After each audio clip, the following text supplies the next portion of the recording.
Hi, welcome back to the Roundtable. I'm your host Steven, and today in music I'll be reviewing the latest release from the one and only Rick Springfield. The album is called Automatic, and it's released in conjunction with his I Want My 80s tour, which is currently with Tom Tutone and Paul Young. Paul Young, whose biggest hit song was Every Time You Go Away. Rick Springfield is primarily known as an 80s artist, with his biggest hit being Jesse's Girl, which went number one on the charts. But Rick Springfield has sold over 25 million records and has 17 top 40 hits. He has at least 22 studio albums in total, and the last few years he has been trying very hard to break out of that 80s, stereotype and branch out into different genres. You have 2012 Songs for the End of the World, which is arguably one of the greatest pop rock albums I have ever heard in my life. You need to check it out if you like Rick Springfield or power pop. If you like Bryan Adams, Bon Jovi, you need to check this out.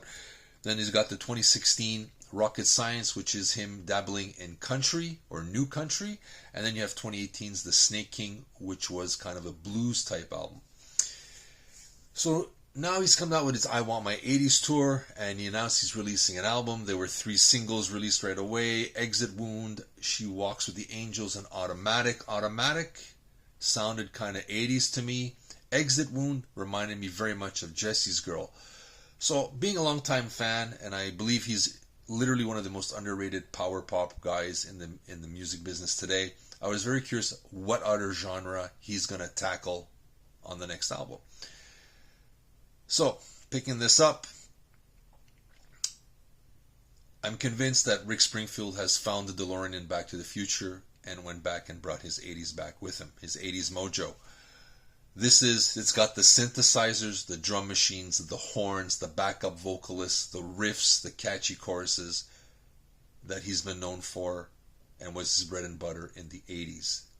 This is an unapologetic and glorious sounding 80s tribute album. He has nailed the 80s sound perfectly. I put this on yesterday. My girlfriend heard a couple of songs and was convinced this was an old record from Rick Springfield. And no, they're not songs from the vault. These are songs that he's written himself recently, setting up this album. It's comprised of 20 tracks. It's produced by Rick Springfield. He plays all the instruments, and it's also engineered with his sound man of 25 years, Matty Spindle, who unfortunately has passed away. So our condolences to Matty Spindle's family and friends and fans around the world. He will be missed. Back to the album. Like I said, he jumped on the DeLorean. He's grabbed the essence of Prince, Robert Palmer, Katrina and the Waves, Frankie Goes to Hollywood, Wang Chung. And there was a side project he did in the 80s, I believe, called Sahara Snow with Bob Marlette and Tim Pierce, which is kind of experimental with the drum sounding and all that. This is all on here. So if you stopped listening to Rick Springfield after the 80s and were kind of curious to where you should jump into, this is the album you should go back into. Will bring you back to Jesse's Girl, no problem. Like I said, he's nailed that 80s sound to the T. Long-term fans who know he can jump different genres and do it well will probably scratch their head and say, why? And I'm saying, why not? He's done it all. He's done the rock, he's done the power pop, he's done the heavy metal album with Shock, Anger, Denial, and Acceptance. He's done country, he's done blues, he's done it all. Where else can he go back but his roots, or where he got his bread and butter? I have no issue with it. It did take a few listens, to be honest. Took about 4 listens for me to get on board, but now I'm really enjoying it. I'll go with the singles: Exit Wound, She Walks with the Angels, Automatic, fantastic song. Love Ain't Cool is a great little pop number. Come Said the Girl is the Katrina and the Waves song. Then you have Heroes, which should be in a Marvel movie, and you listen to it, you'll hear why. The Marvel Heroes. Put it on one of your movies, like now, or add it on to now Guardians of the Galaxy 3. It deserves to be on there.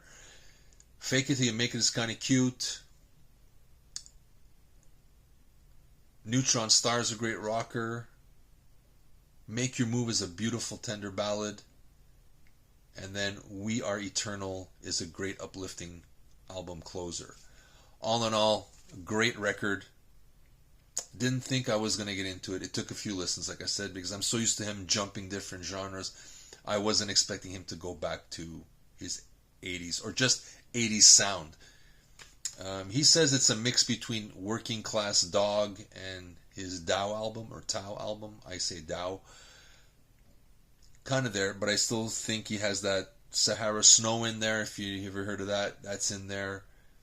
Dabbles of Wang Chung, dabbles of Katrina and the Waves, dabbles of Prince.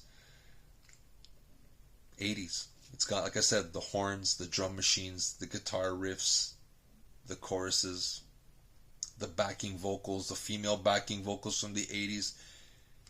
Like I said, he jumped in the DeLorean and he got his 80s groove back. So, fun album. I can't say nothing bad about it, really. Maybe a couple of songs don't grab me. But all in all, you know, you got 20 tracks. You get your money's worth if you buy it. But that's my take on it. I like about, I'm going to say 15 out of 20, which is not too shabby. You know, 5 I can live without, but, you know, that's not bad. Out of 20, you know, it's more than half. So I'm really happy with that. Interesting choice. I guess that I Want My 80s Tour really inspired him to make an 80s sounding album, and he nailed it. So he's done it again. Another genre, this time his own. He was in the 80s. He was one of the big guys, and he nailed it. So I'm going to have to say I really like this album.